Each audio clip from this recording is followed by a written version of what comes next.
안녕하세요. 근로복지공단 면접. 이 중요한 관문을 앞두고 계신 당신을 위해서요. 오늘 핵심 정보만 쏙쏙 뽑아드리는 시간입니다.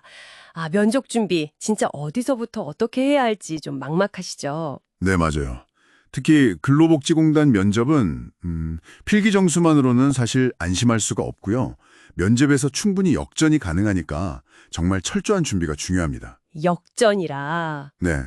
그래서 오늘 이 시간에는 면접 방식부터 시작해서 각 유형별 공략법, 그리고 이제 공단에 대한 이해를 어떻게 면접에서 잘 보여줄 수 있을지 좀 깊이 파고들어 보겠습니다.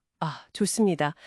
그럼 먼저 면접이 어떻게 진행되는지부터 좀 짚어주시죠. 1인 심층 면접이라고 들었는데 구체적으로 어떤 유형으로 나뉘나요? 네, 크게 두 가지로 보시면 됩니다.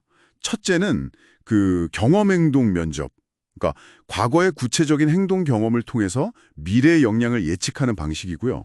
경험행동 면접. 네. 그리고 둘째는 직무 상황 면접. 이건 특정 업무 상황을 딱 주고 어떻게 대처할지 보는 방식입니다. 최근에 평가 요소가 일부 바뀌긴 했지만 이 두 가지 큰 틀은 그대로 유지되고 있다고 보시면 돼요. 경험행동 면접. 이게 단순히 팀워크 경험 말해보세요. 이런 질문에서 딱 끝나는 게 아니란 말씀이시죠? 그렇습니다. 예를 들면요. 의사소통에서 가장 중요하다고 생각하는 건 뭔가요? 이렇게 먼저 물어봐요. 그러면 이제 답변을 하잖아요. 네. 그러면 이어서 그럼 그 중요하다고 생각하는 가치를 발휘해서 실제로 성과를 냈던 구체적인 경험을 말해주세요. 이런 식으로 꼬리 질문이 계속 따라붙는 거죠. 꼬리 질문. 네. 단순히 경험 나열이 아니라 그 경험 속에서 지원자의 생각이나 행동 패턴을 좀 더 깊이 보려는 그런 의도입니다. 이게 사실 생각보다 훨씬 깊게 파고드는군요. 그냥 경험만 줄줄 얘기하는 게 아니라 어떤 상황에서 내가 왜 그렇게 행동했고 또 그 결과 뭘 배웠는지까지 아주 명확하게 정리해야겠네요. 그래서 사실 없는 경험을 막 꾸며내기보다는요.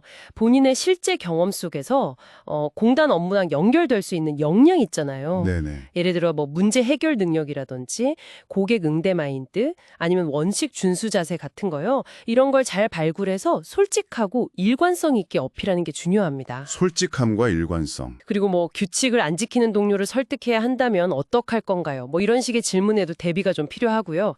결국에는 큰 틀에서 핵심 경험 몇 가지를 잘 정리해서 다양한 질문에 응용할 수 있도록 준비하는 연습, 이게 필요합니다. 경험 정리가 정말 중요하겠네요. 그럼 이제 지원자들이 더 까다롭게 느낀다는 그 직무 상황 면접, 이건 어떤가요? 점점 더 복잡해지고 있다면서요? 네, 맞습니다. 예전에는 좀 민원응대 아니면 상사와의 갈등 이런 일반적인 상황이 많았는데요. 요즘은 좀 달라요. 실제 공단 업무 있잖아요. 네. 예를 들면 산재 승인 관련해서 복잡한 민원 상황 아니면 여러 이해관계가 얽힌 그런 정책 집행 딜레마 이런 구체적이고 좀 복잡한 시나리오가 주어지는 추세입니다. 이야. 네, 이게 한 10분 정도 준비 시간을 갖고 메모하면서 답변을 구상하고요. 그 다음에 이제 1, 2분 발표하고 추가 질문에 답하는 방식이에요. 그래서 약간 작은 발표 면접 같다 이렇게 느끼실 수 있습니다. 답변할 때 상황의 핵심 문제 파악, 고려해야 할 원칙이나 가치, 예를 들어 공공성, 공정성 같은 거요. 그리고 구체적인 해결 방안과 기대 효과, 이런 구조를 갖추는 것도 좋은데요. 네네. 그 기저에는, 그 밑바탕에는 근로복지공단이 왜 존재하는지, 그러니까 노동복지 허브로서 근로자의 삶을 보호하고 사회복귀를 돕는다는 그 역할, 그리고 내가 지원한 직무, 예를 들어 행정직이면 보험관리나 보상심사 같은 거요. 그 직무가 공단의 목표 달성에 어떻게 기여하는지에 대한 명확한 인식이 깔려 있어야 돼요. 그래야 답변에 설득력이 생기죠. 그렇군요. 확실히 그 기관에 대한 이해가 중요하다는 말씀이신데 혹시 지원자들이 이 부분을 어필할 때 좀 흔하게 놓치거나 오해하는 부분이 있을까요? 보통은 그냥 공단의 사업 내용을 나열하는 수준, 거기에 그치는 경우가 좀 많아요. 그냥 사업 이름만 아는 정도. 네. 근데 중요한 건 그 사업들이 근로자라는 대상에게 어떤 의미를 가지는지, 그리고 공단 직원으로서 어떤 자세로 이 사업에 임해야 하는지에 대한 고민, 이걸 보여주는 거거든요. 고민의 깊이? 그렇죠. 예를 들어서 산재보험의 중요성을 이야기한다고 쳐요.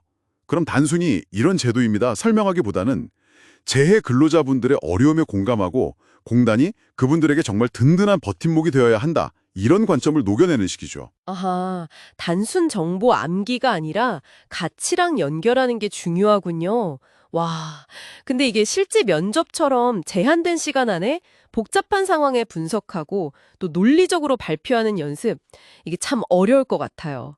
혼자 준비하기엔 좀 한계가 있을 것 같고요. 맞습니다. 실전처럼 연습하는 게 정말 중요해요. 뭐 스터디 그룹을 활용하는 것도 방법이고요. 또 최근에는 이런 부분을 도와주는 기술들도 좀 등장했죠. 기술이요? 어떤 거죠? 예를 들면 그 브릿지인이라고 아세요? 거기에 AI PT 같은 도구를 활용하면요. 근로복지공단 맞춤형 상황 면접 질문들이 있거든요.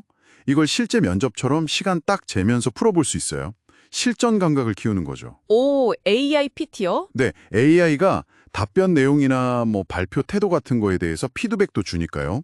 혼자서도 좀 객관적으로 내가 뭐가 부족하구나 보완점을 찾고 논리성을 가다듬는 데 도움이 될 수 있습니다. 뭐 면접 컨설팅 같은 거 좀 부담스러운 분들에게는 꽤 괜찮은 대안이 될 수 있겠죠? 경험행동 면접 가이드나 현직자 인터뷰 영상 같은 것도 같이 있다고 하더라고요. 오, 그런 게 있군요. AI가 피드백까지 준다니 신기한데요? 오늘 근로복지공단 면접에 대해서 정말 깊이 있게 살펴봤네요. 들어보니까 결국 경험을 잘 성찰하고 구조화하는 것, 그리고 공단의 미션과 가치에 대한 진정성 있는 이해를 보여주는 것, 이게 핵심이라는 생각이 딱 듭니다. 네, 그렇습니다. 그렇게 탄탄하게 준비하시면 그게 결국 자신감으로 이어질 테고요. 면접관에게도 그 진정성이 분명 전달될 겁니다. 네. 마지막으로요. 한 가지 좀 생각해 볼 만한 질문을 던져드리고 싶습니다. 어떤 걸까요? 단순히 면접 질문에 답하는 걸 넘어서요.